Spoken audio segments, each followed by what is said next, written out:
Oh,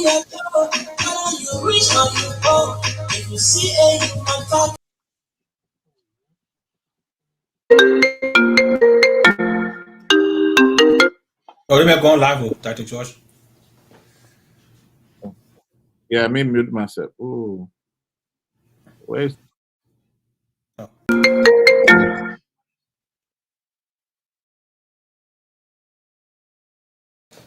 Good afternoon, ladies and gentlemen. Didn't God go live? I didn't see the. Sapolosia, you are live. So oddly, the thing they didn't play today. So just go ahead and get a show started. You live already. Okay.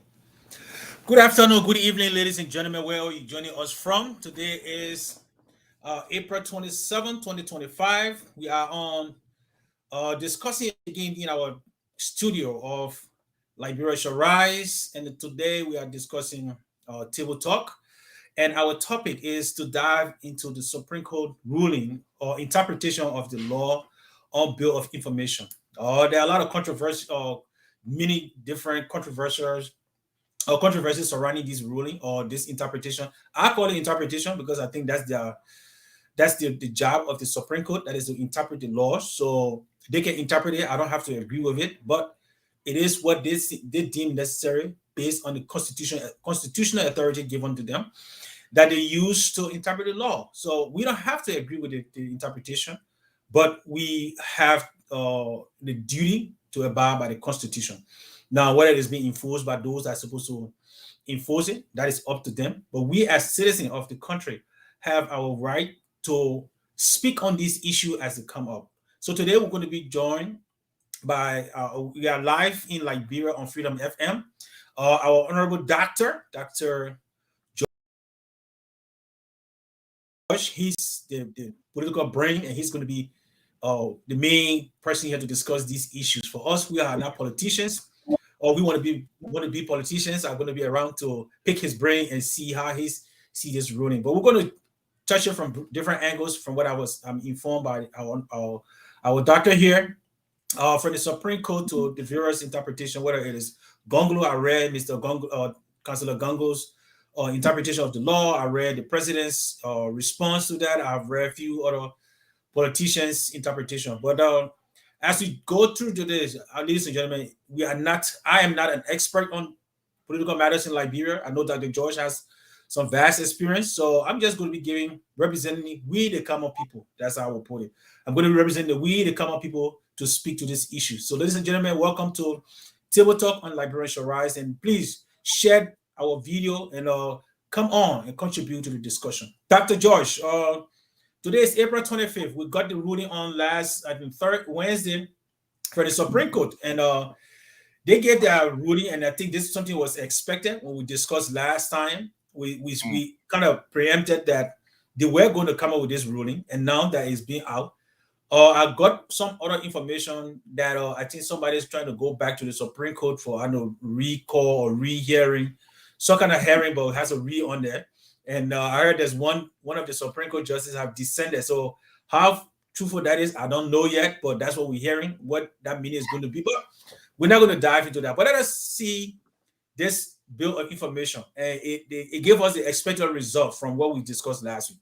What's your take on what is unfolding as it relates to the Supreme Court bill of information ruling, the president's response, Councillor Gonglo, because I read Gonglo's response well, and I think for me, I read the side with him because I'm coming from the layman side, not the political side. So how you read into that?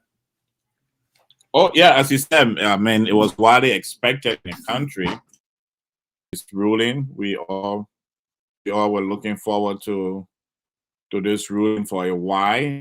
The Supreme Court had ruled in December, and that ruling in December was misconstrued, misinterpreted, and there was a need for the minority bloc to ask for a clarity on the situation for which there was a bill of information.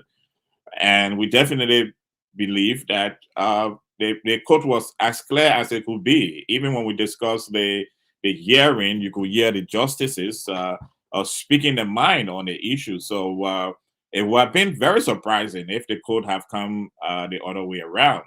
So it's a welcoming development. It's great for our democracy. I remember a couple of years ago in Kenya, when the Kenyan Supreme Court had to make a ruling on behalf of elections, and the Chief Justice of the Kenya Supreme Court stood very strong, very tall, and very firm. And today he's a very respected justice in Africa. And I think our Supreme Court, under the leadership of the Chief Justice, Madam Seden Yo, actually stood tall despite the various carrots that was being thrown at the Supreme Court. The Supreme Court was able to continue their judgment, and majority of Liberians see through it. I mean, some people will not like it. That's what that's what happened at any judgment of the court. But I think majority of us Liberians we welcome this decision, and hopefully we will follow the rules of law. And simple things should start right. Should have started right. Simple thing like returning Mr. Kofa as a speaker, the vehicle of the speaker to him, and allow him to go in the speaker office that was vandalized by some renegade lawmakers, and other things, police details, security that is needed, the other amenities that come with the office. But now we expect that the executive who have honored that. It's been since the judgment was on Wednesday. Today is Sunday, so that about 4 days ago. So since the 23rd, we expected that there should be some shift. But I mean, majority of us in Liberia, majority of us Liberians are looking forward to this decision. Thank you, sir. So, before, I don't want us to lose trend, but there is a pattern, or that's just me saying it, that we're seeing what is being copied from what we see in the United States. Because similar thing is happening here, where the Supreme Court gave a ruling and the executive ignored it. Do you expect, I mean, just from what you just said, as a relate to police detail, because that is under the executive's mandate, that's a responsibility to assign him his police escort or the vehicles that he's supposed to be using as a speaker, and those things have not been given to him yet. We're not saying it's not going to be given to him, but as far as we are concerned, today is April 27th, and we have not heard or seen that yet. Do you think it's a pattern that is going on? Is Liberia again copying the negative practices that unfold in the United States? No, I don't think what we see in the U.S. is close to what is happening in Liberia. What we see in the U.S. is lawyers delaying, the government coming up with various arguments to keep tracking the case, keep bringing counter argument using executive privilege and other things. What they call it, slow walking a decision. So you don't have you don't have an outright conversation of say outright display of not wanting to respect the rule of law, even though there seems, if you look at it, there seems to be something like that at play. But what we see and now is that it's 5 days since the speaker, and maybe it changed last night, but now was in the open following the political trend. It's 5 days since the Supreme Court ruling, and Mr. Fonatic Kofa have not had his security restored to him. The vehicles that they were quick to mark to remove the markings from have not been replaced and sent back to him. His office that was gangsterly vandalized has not been turned over to him. So it shows, and then there is someone purporting as the gentleman who believe he was voted as speaker. He's still purporting that he's a speaker, even though there could not be a clearer verdict that can be passed anywhere which the Supreme Court passed. So I don't want to mix the two. That two different countries, two different ways judiciary, even though similar, but different ways of dealing with issues. What is happening here is slow walking in the U.S. What is happening in Liberia is just outright are very close to being outright disobedience to the Supreme Court ruling. And yeah, somebody may have filed, but you don't. The Supreme Court is the final arbiter of the law. The Supreme Court don't normally take a first-time case. So if someone have a problem, they have to start from the lower court. But in the process of the law, as I know about, except it have changed in Liberia, the process of the law, one is a judgment is rendered. That judgment have to be respected until the other, the other case can go through the court system. So a judgment has been rendered by the Supreme Court. No law court can second guess the judgment of the Supreme Court. Mhm. And one will expect that, but now that will be respected. And Yes. So, and then when we look at what's happening too in Liberia, you talk about the current speaker or the majority black speaker, because since according to the constitution or the interpretation of the Bill of Information, he was not elected based on constitutionality. Now, one will ask, what about those things that were accomplished during his tenure, his short tenure that he had? Budget was passed. There was the raise, as in some teachers and nurses' salary, and they approved those things. Then what become of those things? Even the same budget under which this, I would think the Supreme Court is also acting on. I mean, what would be the impact of this ruling? How would it impact those decisions that were made? Concessions agreement were signed, budget were passed, people's salary were raised, and all the other stuff that happened. What would then happen with those things? in a normal country, it will be reversed. In a normal country, things will go back to the status quo. But we are not at the number. But I think the whole issue, the budget conversation, I think it's the last day, because I know I was in Liberia, and this budget conversation was going on a Funati Kofa team. There were budget conversation. I remember when I was in Liberia, I had a very close friend of mine that had to run for a meeting that we're having, so he could go in a consolidation meeting. The Senate and the House of Representatives were meeting to consolidate, and this friend of mine this brother of mine had to do a quick run to be a part of that meeting that evening when we were together. So that conversation was going on. And so they were very close to passing a budget. So perhaps what in as much as it may seem, in my opinion, and I'm not a lawyer, and I don't pretend to be one. In my opinion, the challenge here is that politics is nothing about give and take. It's about interest. So if the current lawmakers, the speaker, found out that, well, there are most of the things we had conversation with can legally pass, and there are some that we need to re-examine, then they can re-examine it. We have that, definitely. I think, and that's the issue, right? I'm not a lawyer again, and many of us, many have taken to the dissenting voice. As I try to read that dissenting stuff 1 or 2, 3 times, I'm trying to understand. I'm trying to understand, getting the space of justice, basic, because in the initial stage I was like, look, this man on February 11 told the Liberian people that we did not go to the SONAN, the State of the Nation address. We did not go to the State of the Nation address because there was an illegal speaker. That's the reason why the Supreme Court boycotted that. It was Justice Bese who told us that. On the 12th, he came on the 12th again, and if you read the front page Africa, on the 12th, he clearly stated that the Supreme Court was saying that the majority black was wrong because they did not have a speaker. So my brain has been like, then what is it that he was discerning when he was the one who brought this whole thing to the pub?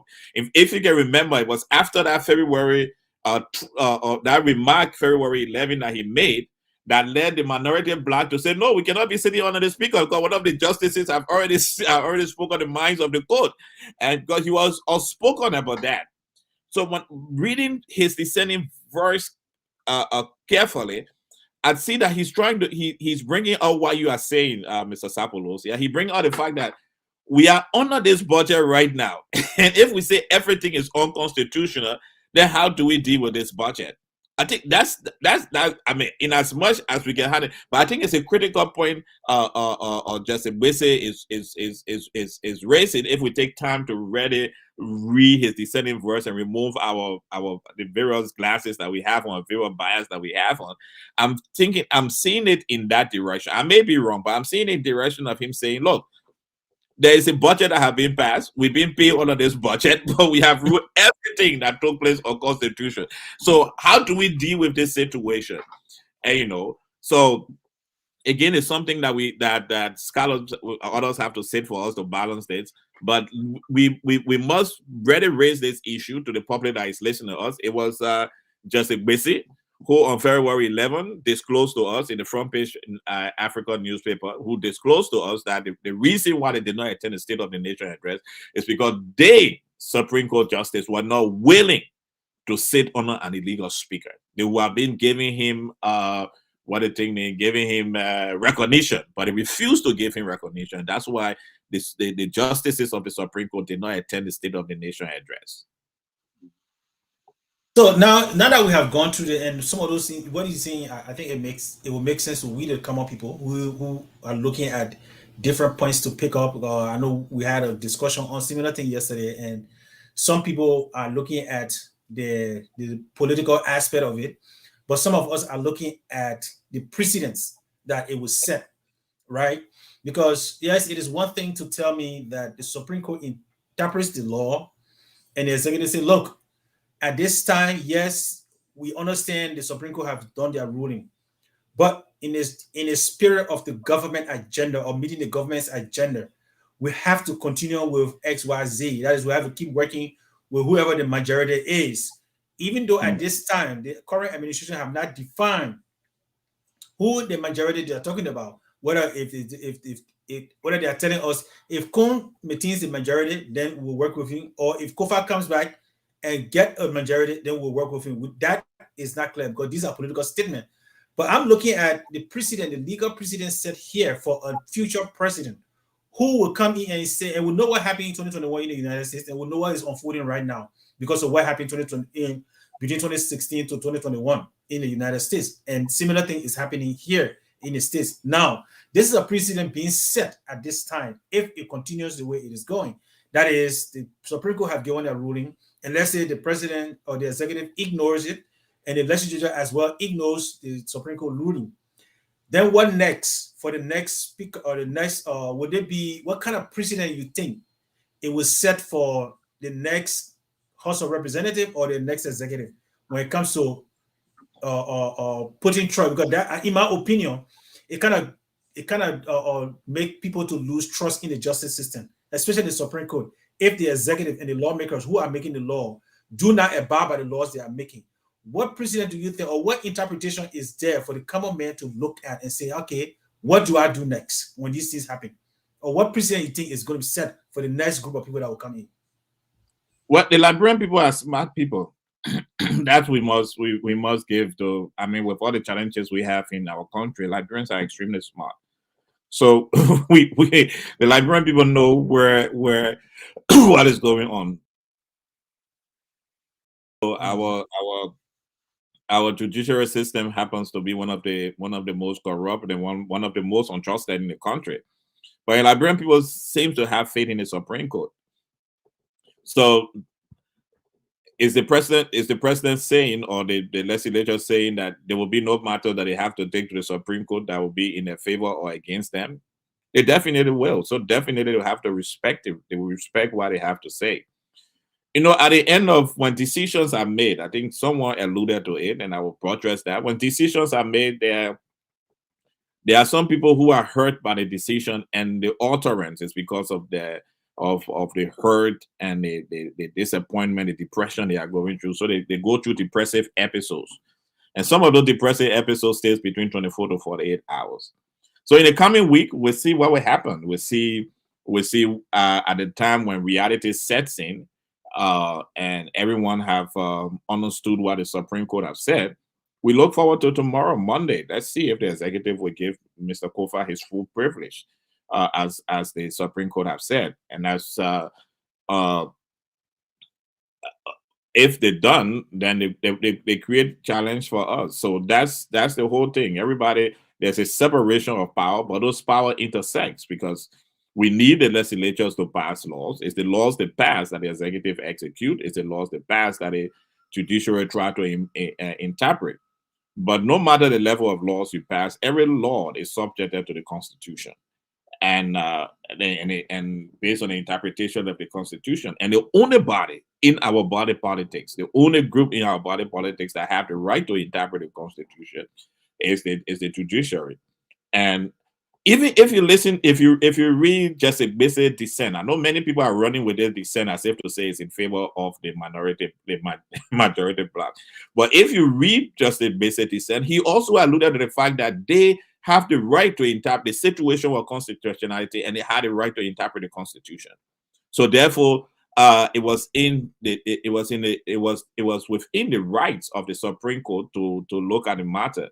And his dissent again is what are the who the bill of information. He believed in his mind that bill of information should be something like a lower court or somebody is not implementing something from the justices, and the justices have to meet to make sure that thing is implemented. That's why they pick up bill of information. That's what his dissent. Who are we executing the bill of information against? Is it the legislature? We cannot compel them. Was there an order? Sorry, I think his conversation, was there an order passed to the legislature, clear order passed that X, Y, and Z should be met? And I think that's the reason why the minority black raised the bill of information, because everyone left the court in December believing that they were right. I mean, a justice minister decided to interpret that, believing in his mind that this was the interpretation of the Supreme Court ruling. And thereby, it was on his argument that the senators, in their own admission, stated that it relied on the Minister of Justice opinion for them to recognize the minority black. But I think this week is going to be different because the Senate is going to come up, and the Senate is not the Senate. One of the leading voices of the Senate, Mr. Darius Dayton, have come up. Senator Darius Dayton, excuse me, has come out to say that he recognized the ruling of the Supreme Court that Fonati Kofa is the speaker. So by Tuesday, these majority black people may not have the working relationship that they have with the Senate. The Senate will stop doing business with them. And if the Senate start doing business with them, it will be a strong signal to the executive that they also should start doing business with them. And in as much, I know we'll continue this conversation and argument, but where we are now is that something is going to give way, in my opinion, and I'm predicting that something is going to give way this week. The Senate on Tuesday is not going to recognize the majority bloc. The executive will get a strong signal from the Senate, and the executive will have to respect that Mr. Kofa is now the speaker. Whether Mr. Kofa is able to raise a quorum on that becomes a problem. But if I was in that political circle, if I was in the Kofa political circle right now, we will be working in phones to talk to people who have conscience, especially members of the opposition, black that have conscience and looking forward to running in 2029. We will pick up the phone right now and start having conversation with them. Look, gentlemen, the Supreme Court have granted you the opportunity to how to call it, what is Liberian language now, to remove shame from your face. I'm trying to get how we say in Liberia. The Supreme Court have given you the opportunity to remove shame from your face. So what you can do, have a press conference tomorrow, say, well, now that the Supreme Court have ruled, I'm going back to the minority black. Now that if we work the phones and this week, I'm looking forward to it, because there's an actor, a senator from Maryland County who have given, a representative from Maryland County who have given, he did not end as the way he was going, but his writing looked like his mind is telling him that, you know what, I have to follow the laws in the Supreme Court have passed. And I'm sure there are many people in the majority black who are thinking about it, because according to my report, that when they had a meeting recently at the RLJ, only 18 persons turned up. So 20. That's a total of 20. Okay, 20 to show up. Yeah. So there's 23 people out there that need to that if I was in the camp, and I was in the camp of the majority black, I would stop sending of the minority black. We will all stop sending all negative vibes right now.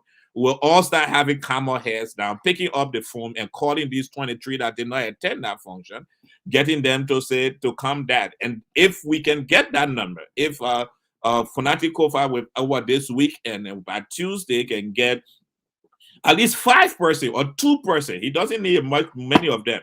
He just need a few, just a handful to take the wheel, to take that based on the Supreme Court, something will come. And if it takes, if that happens this week, I can assure you that Mr. Kuhn is he's on life support anyway, but I can assure that life support will gradually start coming to an end, and then we will start having the end of this saga. But I also know, and this is my prediction from my mind, I also know that Funati Kofa cannot continue to be Speaker of the House of Representatives. In my opinion, he cannot continue to be Speaker, but he can take this win and get few people to join his team this week, and decide to, when he has a quorum, decide to resign or allow them to carry out, do the what, as I've been saying, what former Speaker Evan Snow did with his own case, resign, because I mean you have the legal authority, but the moral authority is not there.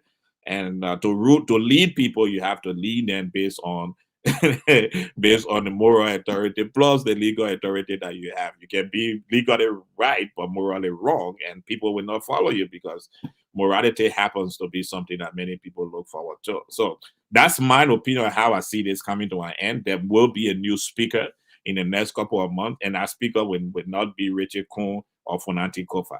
It will be someone who is on the periphery, and that person may just be one of the gentlemen in the majority bloc that can be reached out to and brought back into this fold. And now that Koka the instigator of the entire thing, has been elected by the people of Lima County to be their senator. So perhaps he would now start to have the aura of being a senator, because there's a different aura of being a senator as compared to being a member of the House of Representatives. So he would now see himself as a senior statesman and withdraw himself. So that's -1 for the minority black, and, so they can no longer count Coca as part of them. And hopefully, maybe we'll have someone coming from Nima County, the next person that's going to represent Coca, if they can have an elections, will be able to support the rule of law caucus. And maybe that was a strategy by the vice president to make sure Coca wins the election, to shorten the minority bloc as well. So, but one thing that I saw Kofa did, Speaker Kofa did right after the ruling or the interpretation was to indicate that, look, the Supreme Court have made a ruling, and we all see where the ruling have gone. Yes, we may have a clean victory, but I'm willing to reconcile. And he said in his statement, and I quote, "I would do anything if it will cause me to sacrifice certain things that I don't want to sacrifice. I will sacrifice those things just to make sure that we follow the rule of law in the House of Representatives." Now, on the other hand, the majority bloc selected, because it was not based on election, based on what I know when it comes to election process. The selected majority black Speaker Kuhn have not said anything in that regard, whether reconciliation or stuff. He's standing his ground and saying he is still the legitimate speaker. Now, looking at the two stands, who do you think stands to benefit? I mean, I'm not saying any of them could be, but if they were to bring somebody forward to become the next speaker, who do you think would stand to benefit more from the House of Representatives based on their moral behavior at this time? Because in this stands, right, as it stands right now, Kofa has the legal backing of the law. The law have ruled in his favor. Now we're looking at morality now to play ground when it comes to who gets the next speakership, or who party or who corner it comes from. Based on the two reaction from the Supreme Court's ruling, who do you think stands to benefit more when it comes to selecting the next speaker?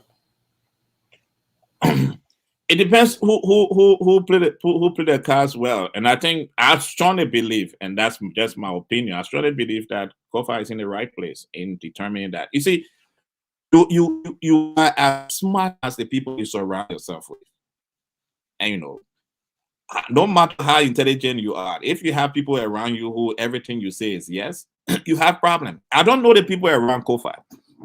So I'm sorry, I don't know the people around Kun. I've not spent my time, and I've not spent any hours of my time trying to discuss them. But when Kofa was elected speaker, when you read his appointment of people in his office, you will find out that he brought some intelligent young people into his office as office staff. And once you have that level of intelligence around you, your decision making is different. So I'm not saying the people and know they should get it wrong, but I'm not saying the people in Kun office are not intelligent. But some of the right things, you have to just read reaction to things. First of all, no serious politician will have come out to outrightly reject the ruling of the Supreme Court. You could say if you had people around you, you could have your words could be vague, just vague. And the Supreme Court have passed. We're going to study it with our lawyers, and then we get back to the public. In your heart, you know what is up, but the public knows that your statement, you cannot outrightly come out and say no to a ruling of another branch of government. But I mean, what I saw, I don't follow him on Facebook or follow any politician on Facebook, except those who are my brothers or friends, but whatsoever. But that and they did deny it anyway. What was put on the social media purported from him, whosoever is working in his office or advising him, that person needs further education on how to deal with political issues. Politics is not about yes or no. It's about being in the middle until you reach to the point where yes, you can say yes or you can say no. But it seems that most of our politicians in Liberia, they believe that they must say yes and they must say no. But no political class you enter in any part of that teach you politics will tell you that already say no to something. Already, you cannot just already say no to especially a Supreme Court decision. You are putting yourself at odds against the Supreme Court. Now, if tomorrow, now Senator Dano, who was on the scene, have already said that we recognize Kofa as speaker. Did people not pick up that clip as soon as possible and share with him? Did he not watch that clip? So when you put yourself in that situation, then you make it challenging for those who support you now to know what to do. They either say yes with you, or they have to say no and be against you, and you start to lose people. But Fonanti's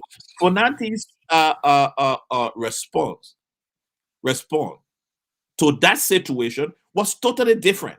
His response was a response of an olive ground. His response of his statement, saying that, look, the Supreme Court have passed this ruling, and now that the Supreme Court has passed this ruling, I'm going to respect this ruling, but I'm reaching out. That he didn't say how he got it. He said, I'm going to reach out to the deputy speaker. So first of all, he recognized that this gentleman, in as much as the CDC seems to hate his guts right now, he recognized that Thomas Fala was the deputy speaker. And then I will also reach out to Kun. That shows that within his office, there are people who are mature enough to understand the political space to come out. And at the end of his speech, again, that's where the challenge comes up. Because at the end of Kofa's speech, he said something that is extremely important. He said, I am willing to make the ultimate sacrifice. And I want, many, I don't think we have played this more on our station so that the Liberian people understand why. Because many people just come with negative about Kofa. But he said, I'm willing. Now, on the one hand, Kun, who's supposed to be quote unquote the speaker, is saying, I'm not going to agree with him matter. Nothing has changed. I'm still speaker. But on the other hand, the one who has been recognized as a speaker is saying, I'm willing to pay the ultimate price. And the ultimate price, which, I don't know, that part of the statement I don't agree with. It got ultimate price, be kill yourself. I'm waiting to that. That's the ultimate price, except there's a new interpretation of what ultimate price is. But ultimate price means I'm waiting to die. But maybe I'm interpreting it politically means that I'm waiting to be removed as the speaker so that there could be peace. And that's the moral thing. That's the moral issue that many of us are raising, that there is no way, in my opinion, that that Konati Kofa can continue to be speaker in Liberia after this saga. At the end of this saga, he's going to resign, and someone is going to be speaker, and that person is not going to be Richard Kong. So that person, if you are listening to me and you're one of the 73, you are not Kun and you are not Konati Kofa, you that are listening to me, you that are hearing my voice, you have the opportunity to be the next speaker. So if I were you that is listening to me right now, make that decision to follow the rule of law, to make sure that we bring this issue to an end, because you have a very strong possibility. Yesterday you did not, but today you have a strong possibility to be the next speaker of the Republic of Liberia.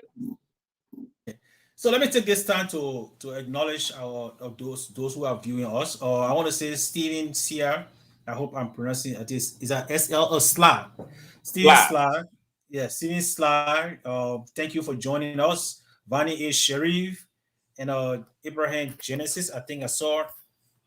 Yes, Abraham Genesis. I want to say thank you guys for joining us, and we really appreciate you joining us. Please share with your friends and let us educate ourselves. And we are not, some of us are not the expert on these issues. We are just giving our opinions here to make sure that we understand from the layman. So, like I said, I'm not a political science major, never taught it. I just learned it from the street and read it from the newspaper, and we argue it, and that's how far I go. So thank you for joining us. For those that are listening on Freedom FM in the Republic of Liberia, we want to say thank you for joining us and thank you for your support.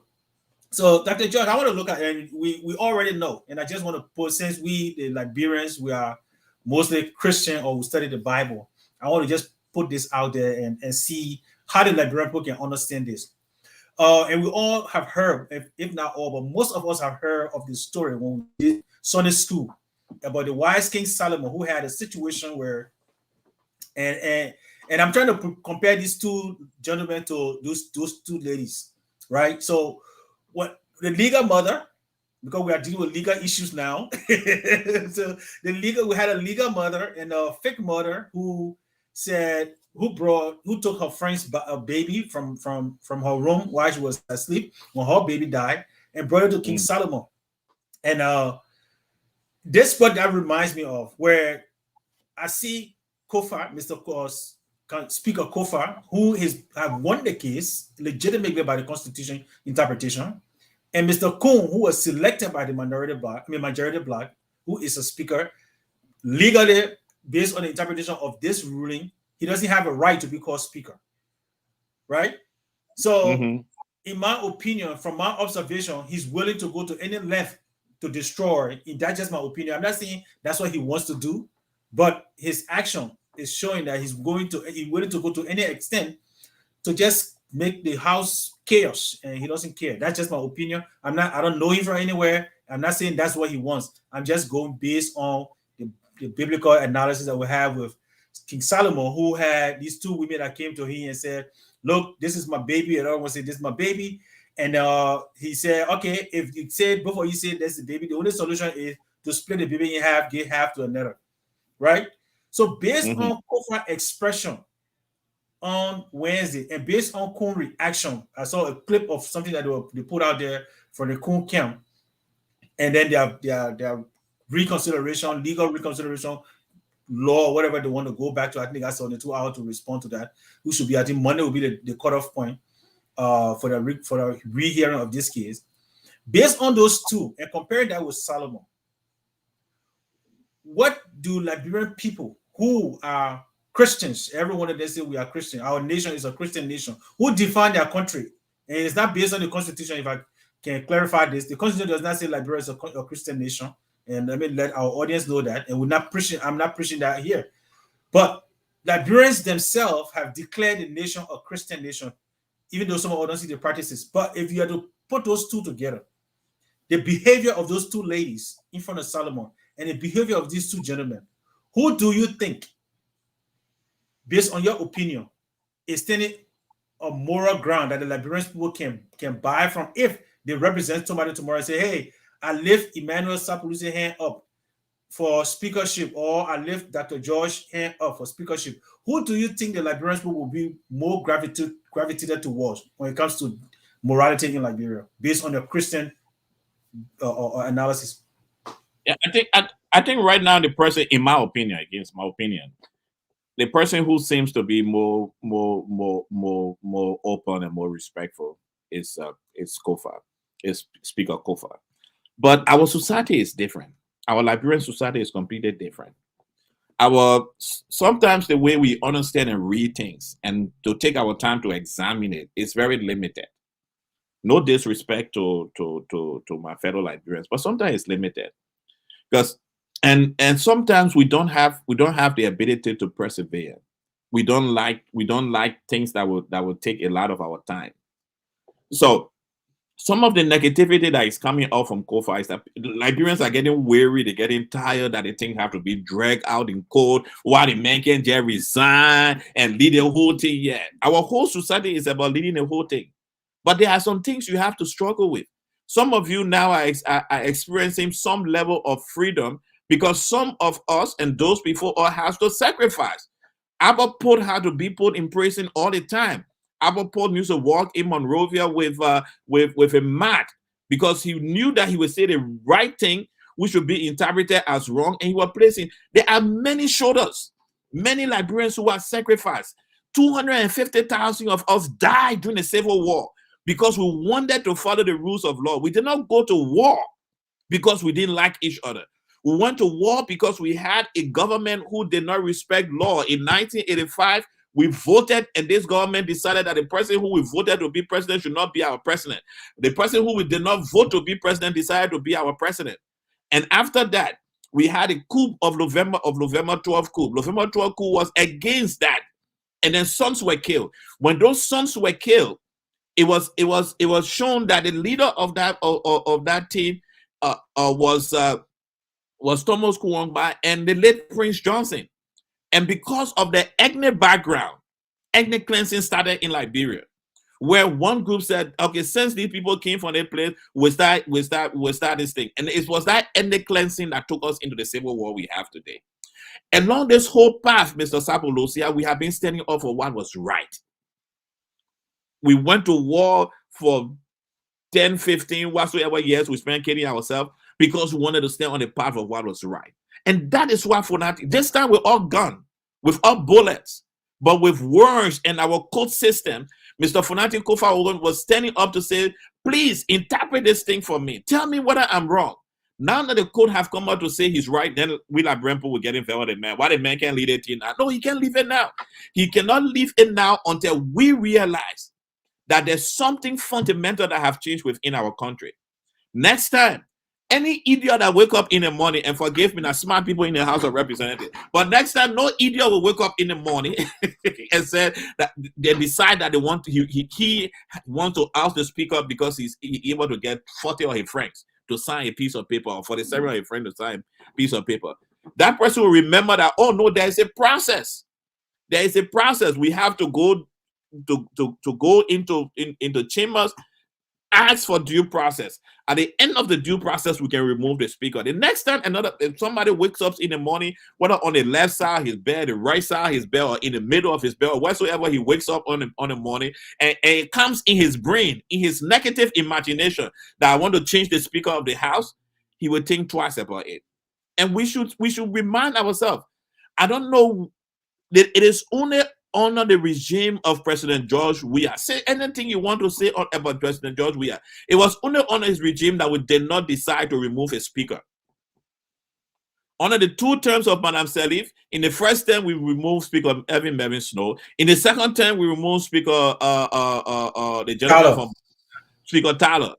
Now the Unity Party there is something about the Unity Party that seems to always be going after speakers. I don't know what problem they have with speakers, right? Now we have a regime of the Unity Party, they're running behind the speaker. They're running behind Speaker Kofa. If I'm not mistaken, I think the first speaker was from the party, right? Or was he from the National Patriotic Party at the time, or you're from the Unity Party? He was from the MPP. I think he was independent, but he was from the MPP. He was leaning towards the MPP side. And that's why they went after him. I think one of the political things they went after him was because of his stance with Taiwan and other things. I think he was in the Gambia. He made some kind of statement. I may be wrong, but Snow is there around. He can talk about it if we have the opportunity to interview him.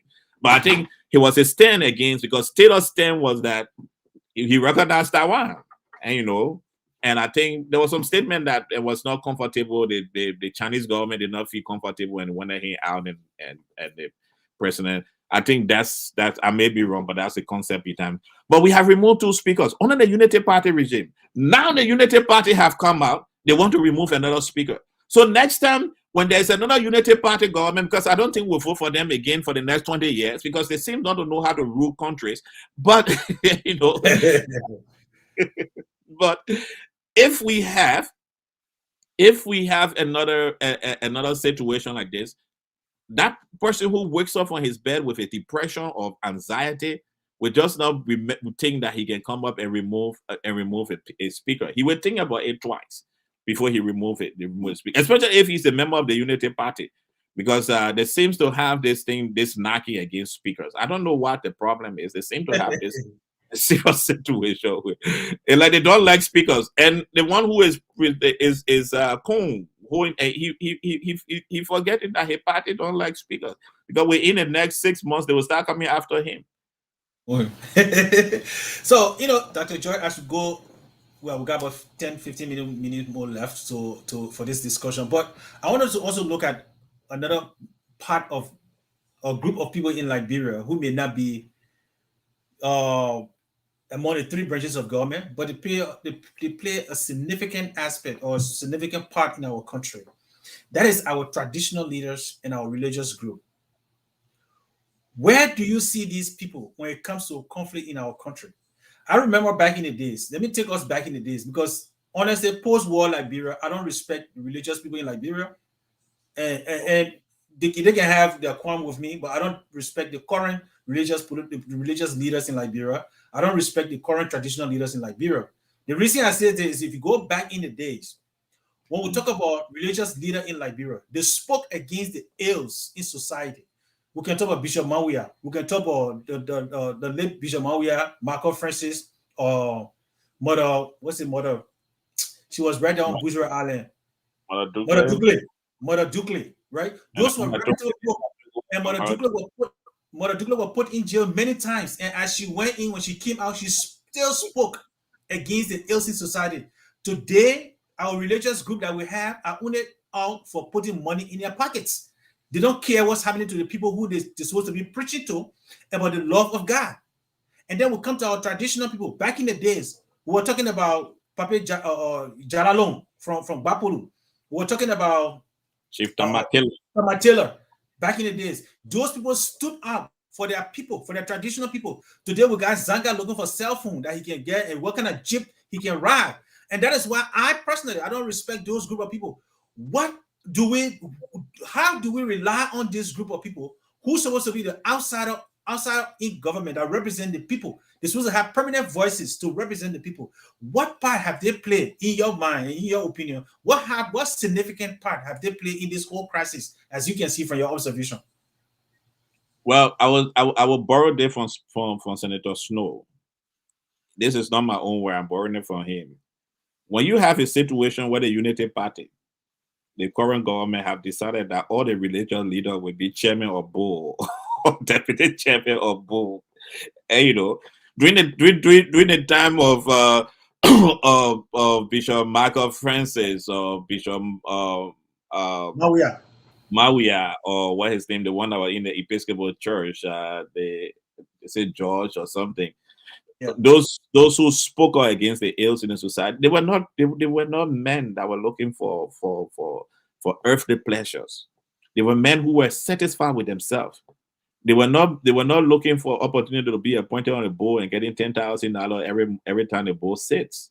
And when you put yourself in a situation of compromise, it's difficult for you to speak. Nobody in compromise can speak out against anything.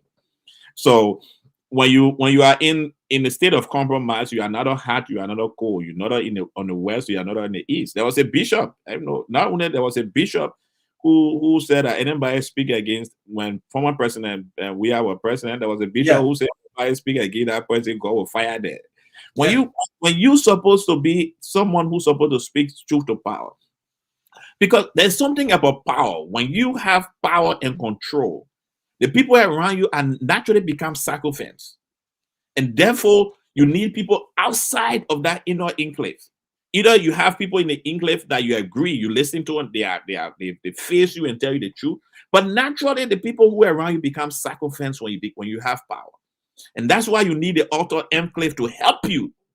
And that's why you need a religious leader, the traditional leader, to help the leader to understand that you are blinded by people waking up in the morning say, yes, sir, you are the smartest person. Oh, you are the bright person. And, you know, I remember one time when I was much younger, my professor, my mentor, and myself took a trip to this very high, powerful person. When he present, we took bread with us from our university bread bakery. We took it to so they're very powerful, extremely powerful person. Took that bread in the presence of everybody. He opened the bread. He began to eat, and then everybody bowed down to him. Bowed down to him that he have eaten in the presence of everybody. He have opened because he's not. With his title and his authority, someone's supposed to open his food, taste it first before they give it to him. That he ate it, they all bowed down. Nobody brave enough to question him, asking him, are you sure that those people didn't put poison in that bread for you to eat before you ate it? Nobody. Everybody bowed in this country, we say prostrate, right? Everybody prostrated in unison. And everyone has then said it together, you know, said in the language that, oh, you have eaten in the public without your servant tasting it. That's how sycophancy, when you get close to the leader, sycophancy. Nobody even the chief cook were not thinking, why he didn't wait for us to taste it before he ate. So when he was going to pass away, die, you know, that have the unreal story of how Abacha passed away. And, you know, nobody was willing to question those girls when they flew in from India in the private plane. I mean, if it's true, the story that came up, nobody was winning. Sycophancy. So 2 women entered the president room, left the president room, he was dead. so that's how sycophancy is. And that's the situation we find ourselves in our country, in a situation where those who are supposed to speak are not speaking because they are being given appointment as board chair, board secretary, receiving $7,000, $10,000 when board meet, so they don't have the ability to speak out. But I hope we have, in every situation, there will be one person that will come up. There will be one religious leader. There will be one traditional leader who will determine. And, you know, I think and one of the government offered them cars, took them to trip to Ghana, took them to trip, some of them to go in the plane for the first time, came back, said, they play right sweet.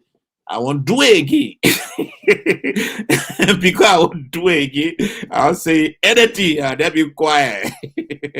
So Dr. Josh.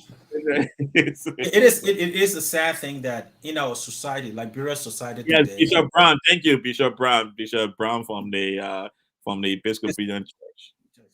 Yeah, so I mean, you see, Dr. George, there's a trend going on in Africa, and it is a serious one that is going where some Africans think we need to stand up for ourselves, and some, like you read right before coming, you said somebody posted that Africans cannot rule themselves, right? And those that stand up and start doing better for their countries are being targeted by their own citizens. Now, our country, Liberia, is supposed to be the oldest independent country on the continent. But most of the time, we're not setting the examples. I know we're not as big as some other economies are, but what we do, some of the records we set are not the best that people can copy or people that can model to show or to shine, to make Africa shine. When do you think the next generation, how do the next generation prepare to meet the challenges that is forthcoming? Now, and this is just a big if what this guy Traore is doing in Burkina Faso, if it works for the next 10, 20 years, if he lasts to the next 15, 20 years, it's going to be a precedent that the Burkinabes would not go back to. Because once you raise up a generation believing in certain things, it's difficult for them to go back to where they used to be, right? Because he shut down, according to him, colonial imperialism. He has shut it down in his country. And if that lasts for the next 10 to 20 years, that's a generation that will grow up not knowing the positive impact that they will claim that they had, that is the colonial powers that they had on those countries. They will see Africa from a different self-sufficient way. How can our Liberian generation, because the war set us back, how can this generation rely on us who experienced Liberia, that used to have electricity, flow of water and stuff like that? Things were good, where we're paying 10 cents, 25 cents for food. I know we're not going to go back to that level.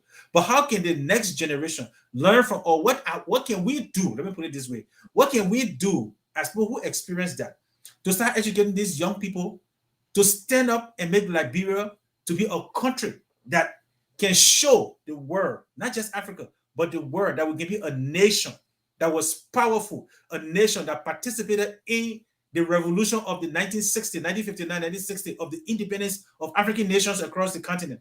How can this generation have that brave mind, have that intelligence, have that, I don't even know what actually to use, but what can they learn from us to demonstrate those things that our forefathers, the Kwame Nkrumah, the William V.S. Tubman, the William R. Tobo, and those Shaka Stephen from Sierra Leone, Sekou Touré, the Thomas Sankara that was killed in the 80s. What can we leave for them to learn from, that they can start to say, you know what, let us think like Ibrahim Traore? Yeah, the unfortunate thing here is that, and my answer may shock you and shock those who are listening, I don't think the younger generation have anything to learn from us. My generation have failed them because my generation is a traumatized generation. And we have not been able to overcome, majority of us have not been able to overcome our trauma. But they can learn from themselves. They can decide, this is my future and I must change it. When I was young, that's what we did in my generation, but we're not successful. we read. And one of the things they can do is to read. We read Kwame Nkrumah.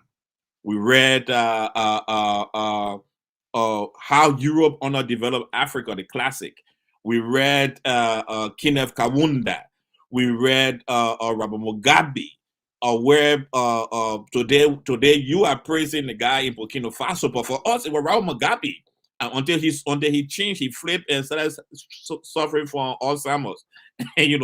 But Mugabe, Zimbabwe was the only country in Africa that had 99% illiteracy for many years. Zimbabwe was the bread basket for Africa. For many years, under Mugabe, Zimbabwe was the bread, 99% literacy and the bread basket for our country. Those were the people we used to read. I remember in 2009, I was in Zambia, and I met Kenneth Kaunda.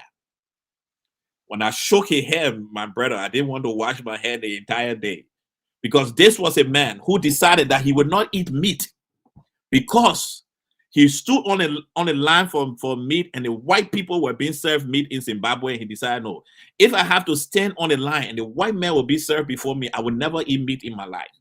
Those were the people who we look up to through my generation. But unfortunately, we were the traumatized generation. Everything we tried, it did not succeed, right? We tried changing 1970 now, the Rest Riot, bringing in multi-democracy, removing the American Liberian, bringing in native Liberian. The native Liberian came in, he killed us more than we kill us. The American Liberian killed us, right? then we started multi-party democracy we fought so much for. Started multi-party democracy, and then idiots now are changing the speaker. They cannot visit communities. So the roads to the communities are not built. But yet them still, we are fighting for travel things instead of developing our country. Speakership is what we are fighting for. So that's the situation we find ourselves in, Mr. Sapolosia.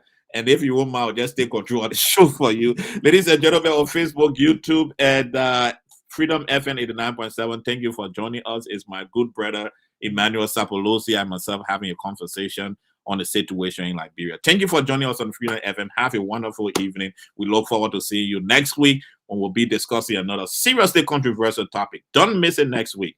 It's the first Sunday. First Sunday is on cover and going to be controversial. Thank you. Have a good night.